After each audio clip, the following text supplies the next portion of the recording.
Now let's begin by telling you that the Borno State Governor, Babagana Zulum, has voiced strong concerns over the proposed tax reform bill, warning that it could have a devastating consequences for the northern region and other parts of the country. Zulum criticized the speed with which the bill is progressing through the legislative process, drawing comparison to the Petroleum Industry Bill, which took nearly 2 decades to pass. The governor alleged that the bill is structured to disadvantage certain regions of the country. Zulum further alleged that some individuals might be influencing President Bola Tinubu into believing that the North does not support his administration. And the Nigerian National Petroleum Company Limited, NNPCL, says the Port Harcourt Refinery Company, the PHRC, has not yet commenced bulk sale of or opened its purchase portal, as essential processes are still being finalized. NNPCL Chief Corporate Communications Officer Olufemi Soneye disclosed this in a statement on Friday. He stated that the products the refinery currently sells originate from the Dangote refinery, and it includes applicable fees by the Nigerian midstream and also downstream petroleum regulatory authorities. The company also advised the public to disregard any misleading information regarding pricing and notes that official announcements will be made if and when price review occur. This clarification comes amid public anticipation of the PHRC's full-scale operations as the company works to streamline its processes. Meanwhile, the National Civil Society Council of Nigeria has commended the Nigerian National Petroleum Company Limited for the commencement of operations at the long moribund Port Harcourt refinery. The executive director of the group made this known during a news conference in the nation's capital, Abuja, where he called on the management of the Nigerian National Petroleum Company Limited to work towards completing the repairs of the Warri and Kaduna refineries.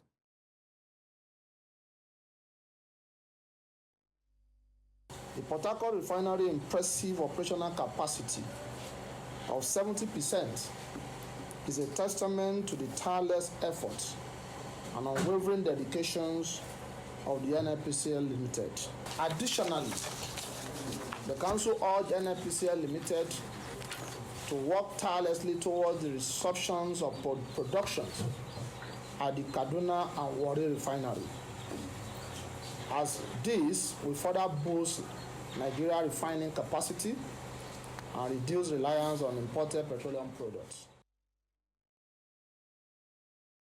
The federal government has increased the single-digit loan access for small businesses to 5 million naira, aiming to drive inclusive economy growth. The Bank of Industry, the BOI, will disburse 75 billion naira to micro, small, and medium enterprises at a 9% interest rate. This initiative expects to create thousands of jobs and boost business operations. The government emphasizes supporting MSMEs, recognizing them as the backbone of the Nigerian economy. Now, over 800,000 Nigerians have already benefited, with a focus on inclusivity for youth, women, and physically challenged.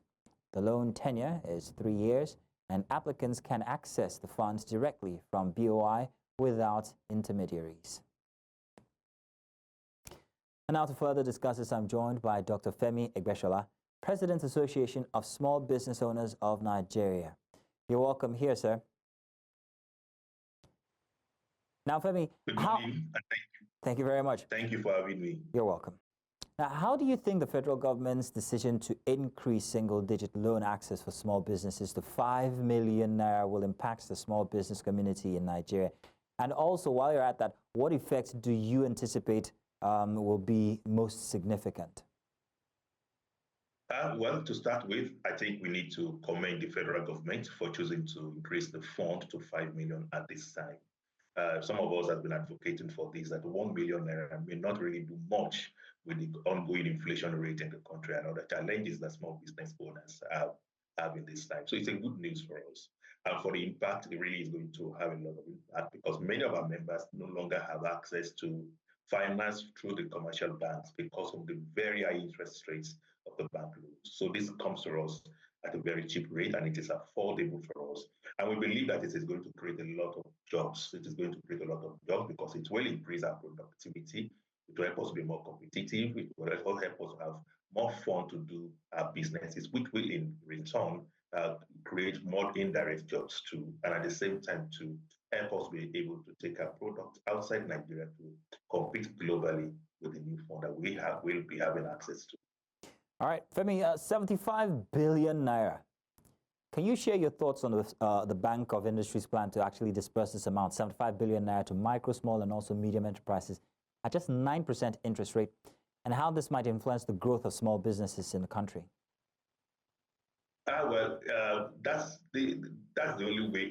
That's the only place for now that you can get 9%. 9% is very attractive when it comes to funding to small business owners, and I'm sure that many small business owners would like to take advantage of it.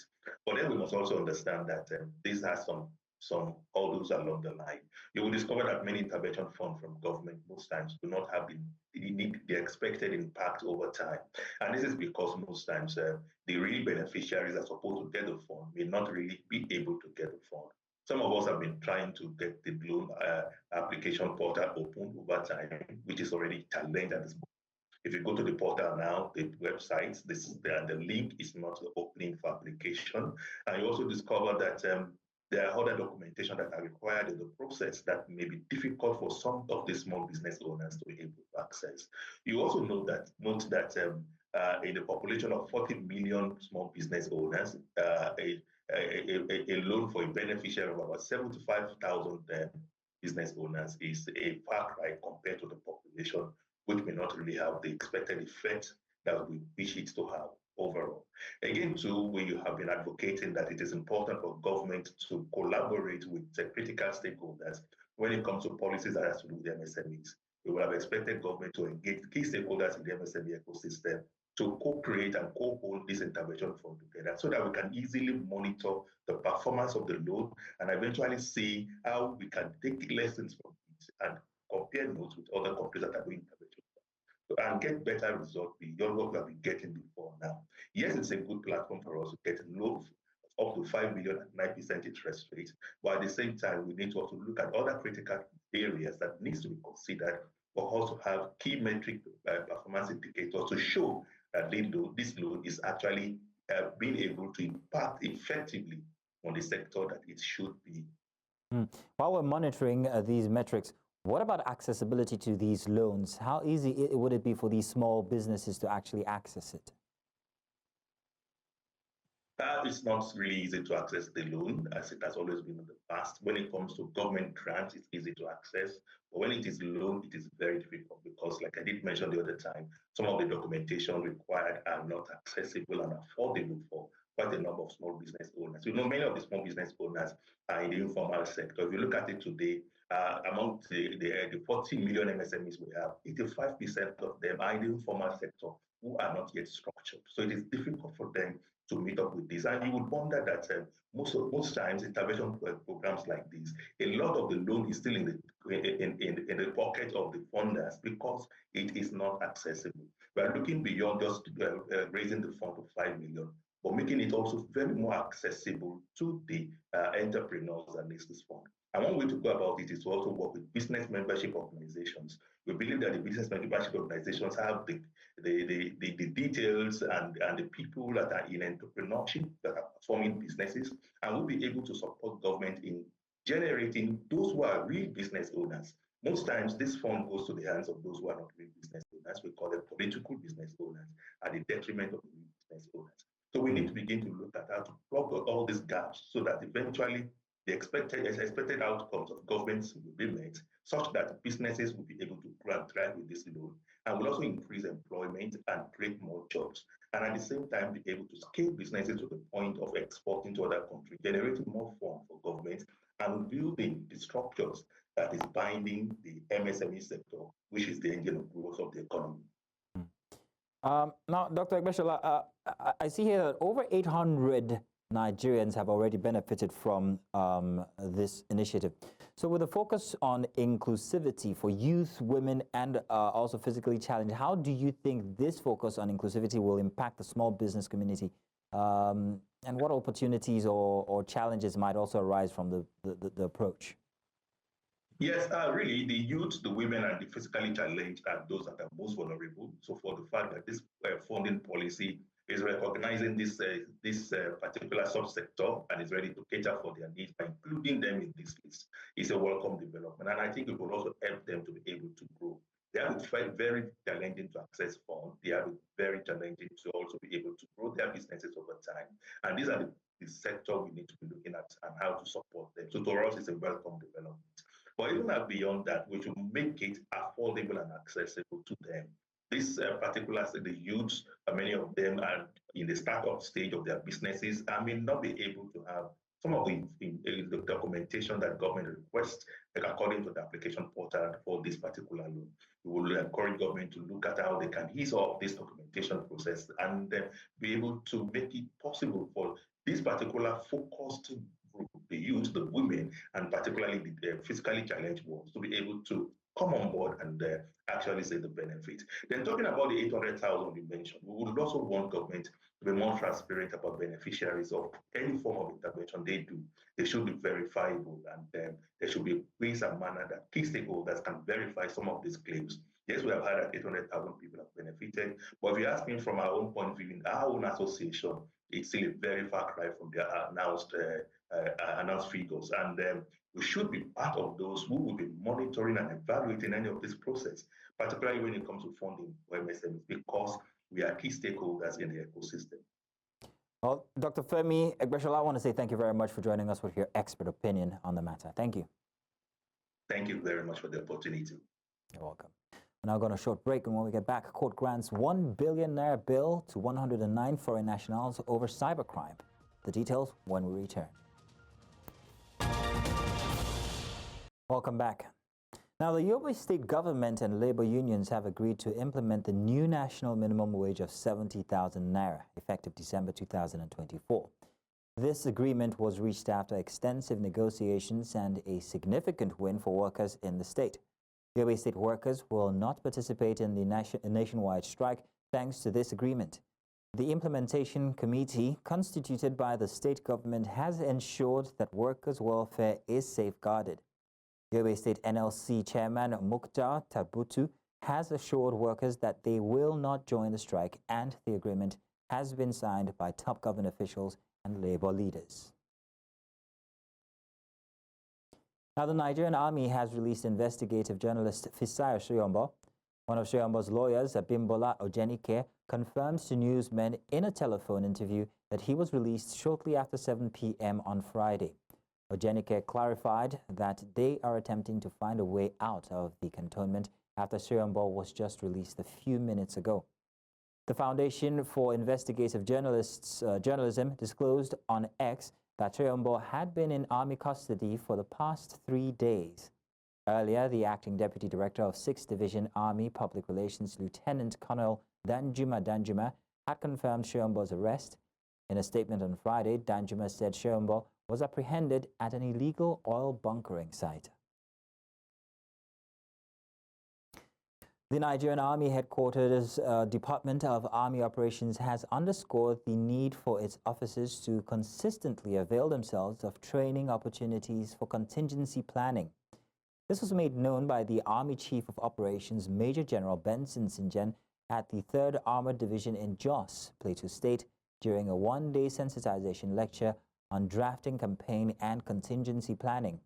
Our correspondent, Chizoba Nyanwe, was there for News Central and now reports.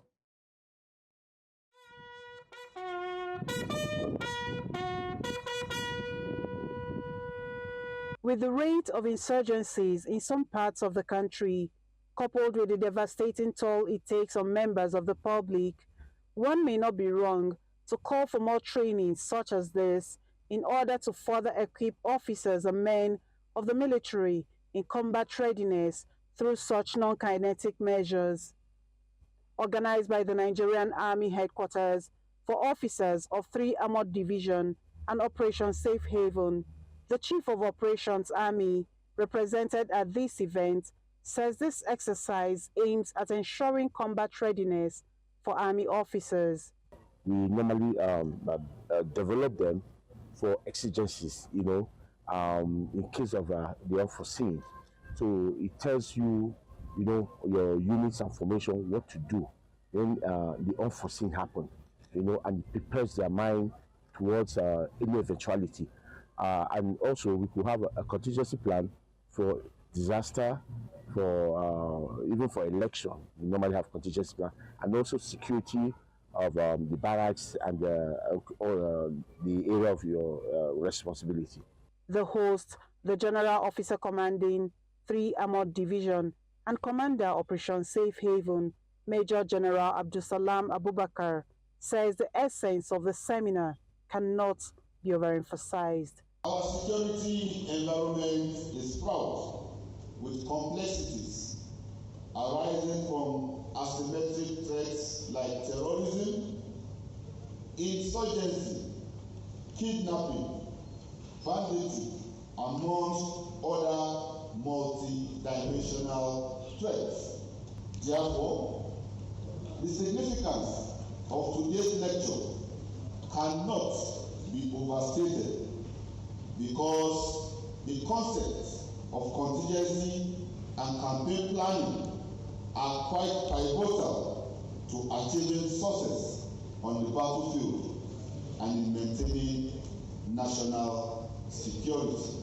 Now, with this seminar that has come to a close, one would expect that the deliveries of the Nigerian Army will be improved upon in its operation combating insurgency, not just in Plateau State, but in Nigeria as a whole. From the 3-Division Maxwell Kobe Cantonment for News Central, Chizoba Anyoe.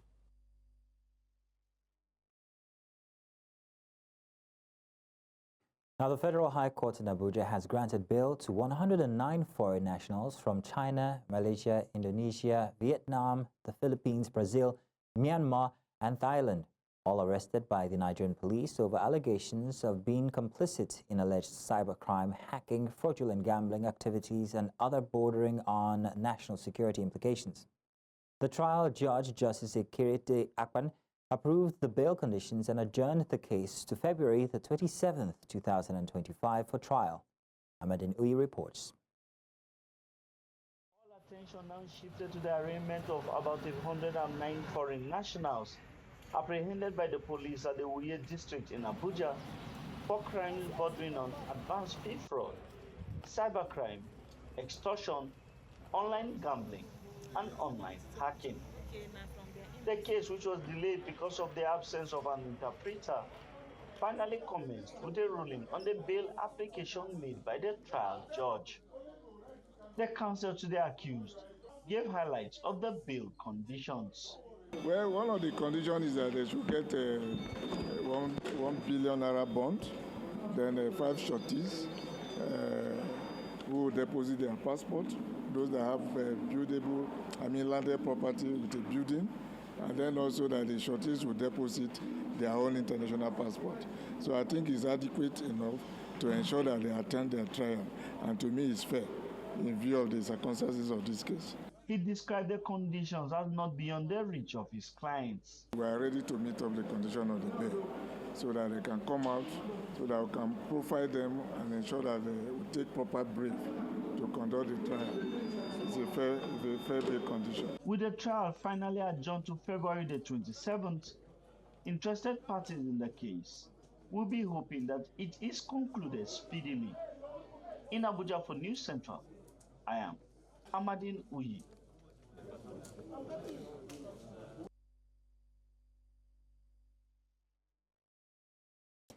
Justice James Omotosho of the Federal High Court Abuja has discharged and acquitted no fewer than 50 persons alleged to be members of the proscribed indigenous people of Biafra of allegations bordering on terrorism.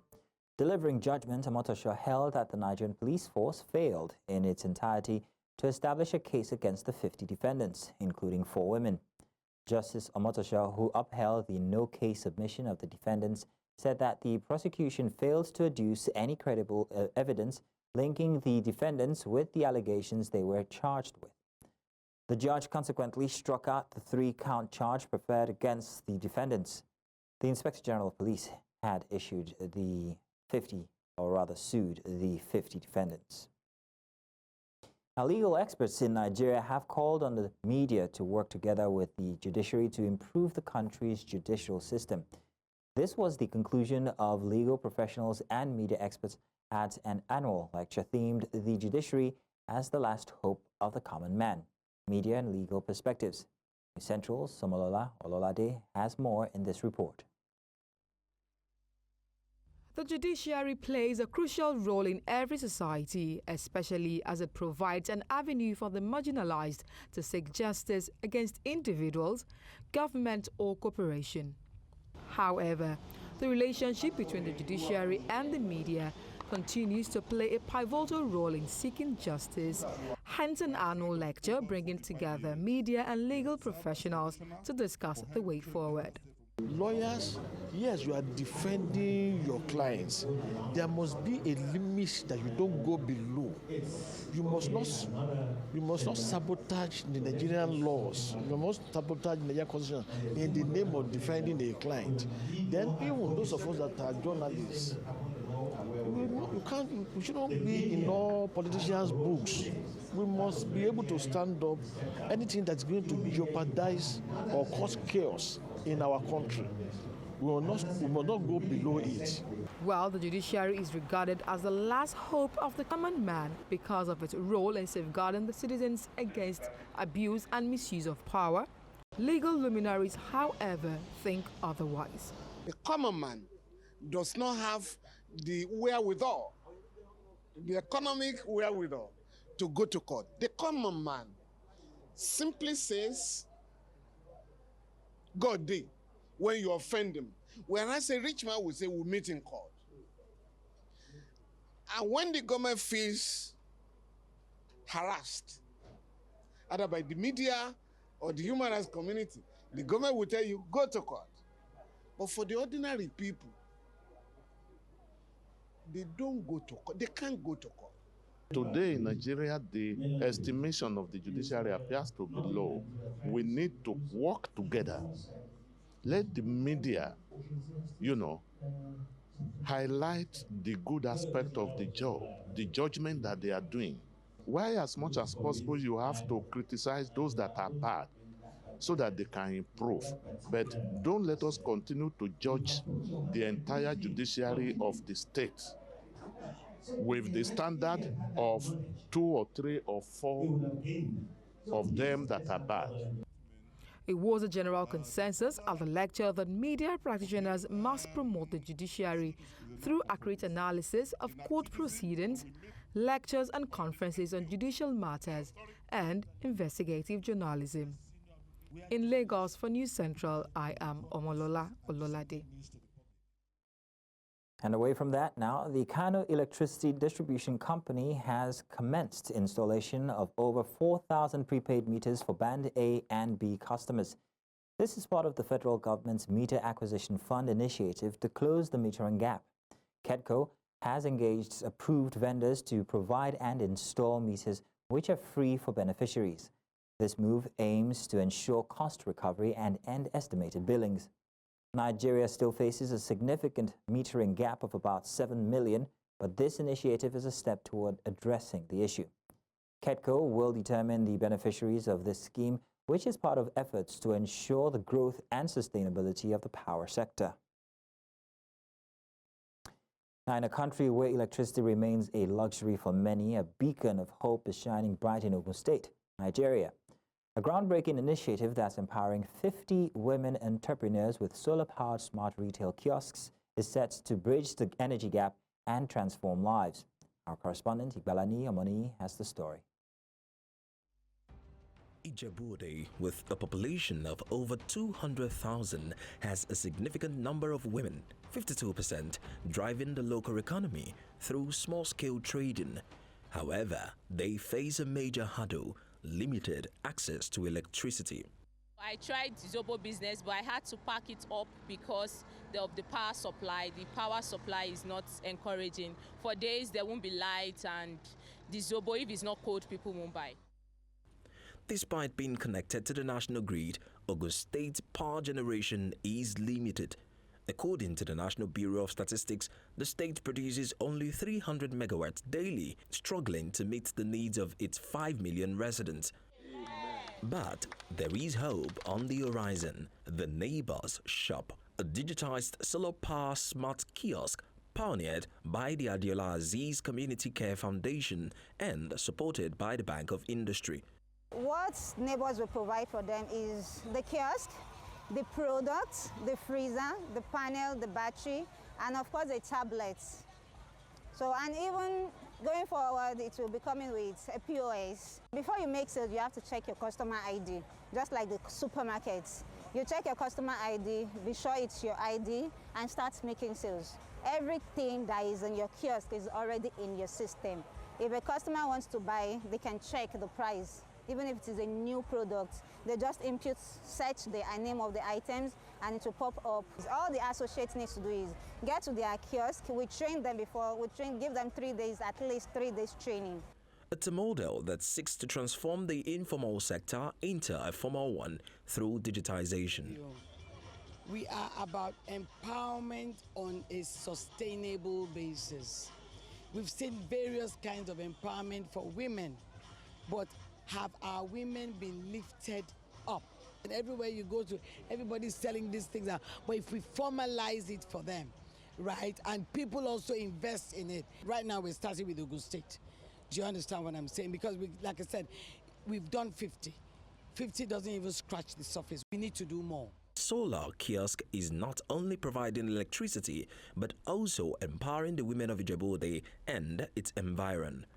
We are not only reducing the environmental footprint of this project, but also ensuring that women in even the most remote areas can access consistent and affordable power to support their businesses. Let us envision a future where every woman, regardless of her background, has access to opportunities that enable her to thrive. And despite the fact that we look down on them like what they're doing is nothing, they're able to get their kids off to college. They're able to sustain their family. Nigeria has made significant progress in increasing access to electricity, but there is still much to be done. For now, the women of Ijebu-Ode continue to thrive thanks to the solar kiosk. Would you be considering going back to your civil business now? Of course, I will, as long as it's part of what they supply to us at the neighbor shop. So I'm glad to be back. In Ijebu-Ode, Ogun State, for News Central, I am Igbalani Omani. To health matters now, health experts in Nigeria have called for increased funding to combat the scourge of malaria, which continues to plague the continent. They say that malaria remains one of Africa's deadliest threats, with the World Health Organization reporting that the continent accounted for 95% of global malaria cases and 97% of deaths in 2022. Central's Joshua Himarayi has the details. In the World Health Organization report in 2022, Africa accounted for the highest cases of malaria and deaths affecting infants. The report, which says that the hardest hit countries with the most numbers of fatalities are Nigeria, the Democratic Republic of Congo, Uganda, and Mozambique, reveals that the continent has 95% of global malaria cases and 97% of deaths from the illness. These alarming statistics inspired one Nigerian, Amina Ejiofor, to join the fight against malaria after a traumatic experience with her son's battle with the disease. It is important to note that nearly 80% of deaths in the African region were among children under the age of 5. The above statistics are grim and very scary.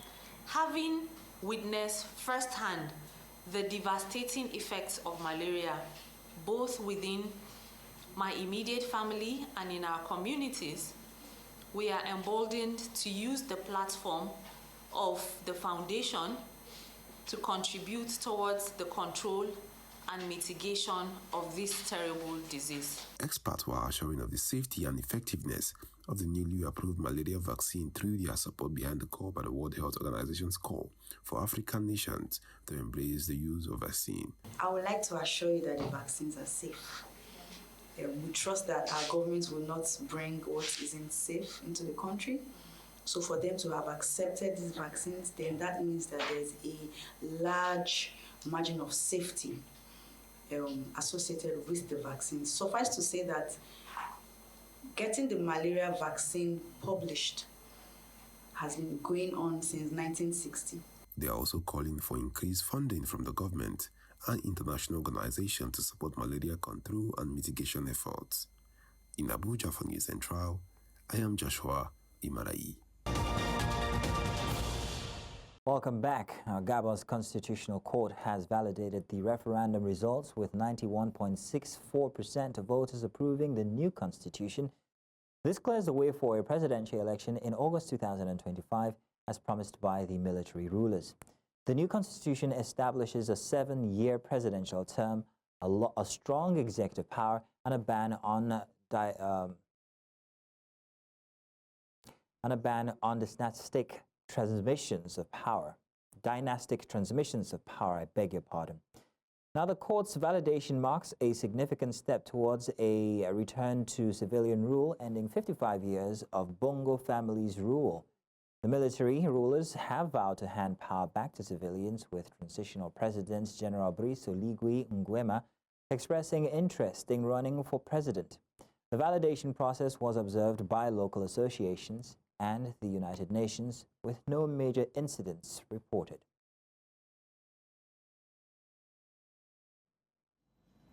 La Cour proclame le référendum du 16 novembre 2024 sur le projet de loi portant constitution de la République gabonaise a donné les résultats globaux suivants. Inscrits 853 028. Votants 462 166. Namibia's opposition leader Penduleni Itula has expressed concerns over election irregularities, but believes the process should be seen through before determining next steps. Logistical and technical issues have caused long queues and some voters to abandon their attempts to cast ballots. The election authority has extended voting until Saturday. Itula has called for calm and urged citizens to stand firm to ensure their democratic rights to choose leaders. Opposition parties are in talks to find a common stance while not ruling out protest marches. Itula emphasized caution and adherence to legal boundaries. He'll inform the public about appropriate actions and timelines. The elections have been marred by controversy, with the ruling SWAPO party facing challenges from opposition parties. I am not, and we are not saying that we approve of the process that has been instituted. Neither does it mean that we have actually cast away our rights at a later stage, if necessary, to consider questioning that process. But for the citizens, I would suggest that you carry out the process as the Electoral Commission of Namibia suggests. Many of you would be so frustrated as seeking other alternatives. I beg you to maintain a cool approach to these events, to remain calm as citizens. Namibia has never been known for anything else other than peaceful coexistence. In other jurisdictions, this situation would have been extremely explosive, and I really commend the youth of this nation that stood firmly in those queues, patiently, and some of them went to cast their votes, others did not. Now, still in Southern Africa, South Africa's police minister has pledged to rescue all the people still trapped in an abandoned gold mine in the northwestern town of Stilfontein as soon as possible. Senzo Mchunu said the exact number of people underground is still not known. The authorities have been stationed for weeks outside the abandoned pit in Stilfontein, about 150 kilometers southwest of Johannesburg, intermittently blocking locals from sending down food and water to try to force the miners out. The operation has triggered outrage, with some fearing that the men could be starving or even dying underground. But that is also that police, South African police, in doing their job here, which has now been backed by the court, they are acting in a manner that is not consistent with human rights provisions and prescriptions. Is not true. Is not backed by any evidence. Is not. Is not. That is the finding of the court. But that is also our operational knowledge. And we don't intend to do that. There are two things that police observe all the time when they act. It's the Constitution, it is the law. And what are the principles? Right to life. So when people here in Stilfontein make statements, strong statements about the right to life, we agree. You mustn't be under the impression that police are not agreeing. We agree. You are saying what we are saying, what is governing us as police. So there's nothing new.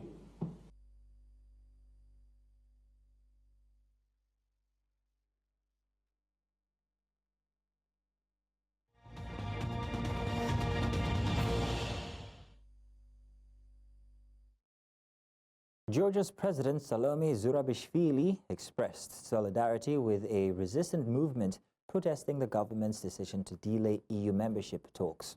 Thousands rallied against the ruling Georgian Dream Party's decision, which contradicts the EU accession procedure.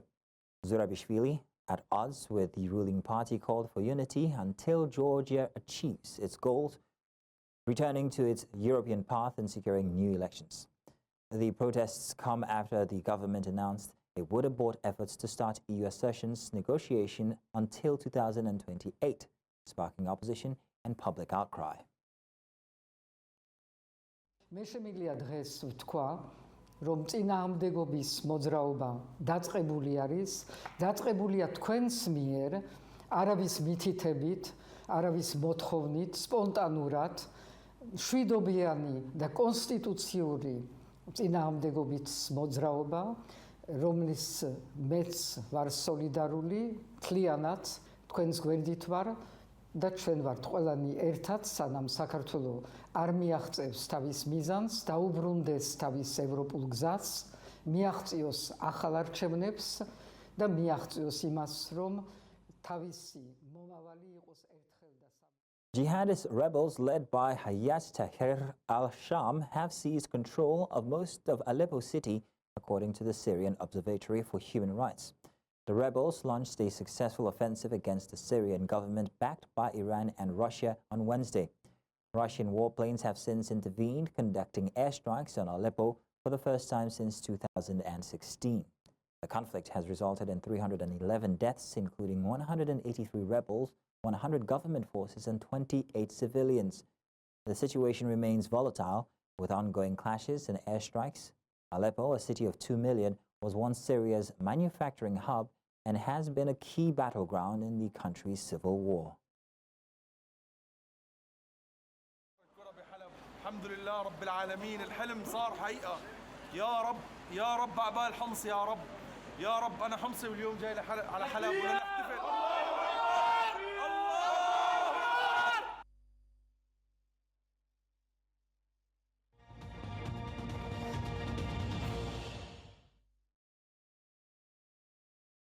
Now, the governor of the Central Bank of Nigeria, Olayemi Cardoso, has revealed that the country lost more to foreign exchange subsidy than it spent on fuel subsidy.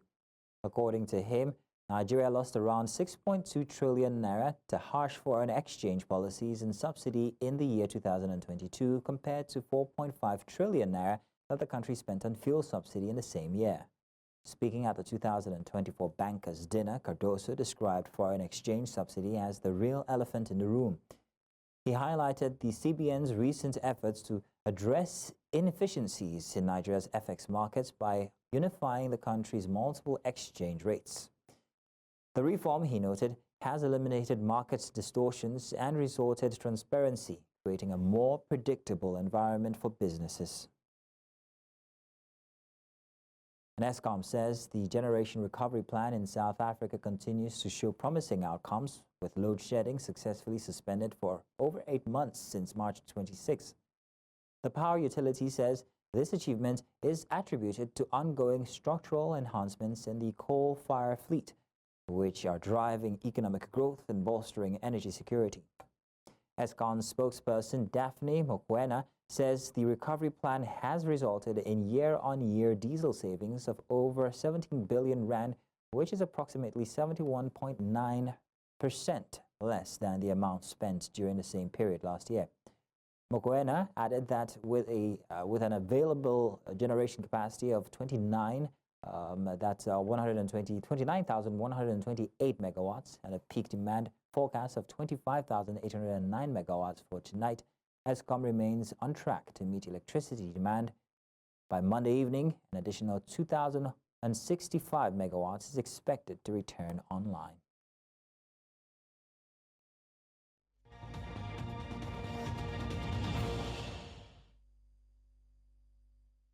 Sports now. El Kanemi Warriors FC suffered an alarming and armed robbery attack in the early hours of Saturday along Jos Bauchi Express Road. Our players and officials of the Nigeria Premier Football League side were on their way back to Maiduguri from Lagos. The team had played Ikorodu City in a Matchday 14 NPFL encounter in Lagos where they lost 0-2 to their host. On attack, the armed bandits made away with valuables including phones and cash, leaving some players and officials of the Borno State team injured. The injured were taken to a nearby hospital in Bauchi for treatment. Consequently, it is highly likely that El Kanemi's Matchday 15 NPFL match up against visiting Bayelsa United in Maiduguri on Sunday, 1st December 2024, could be rescheduled due to the incident.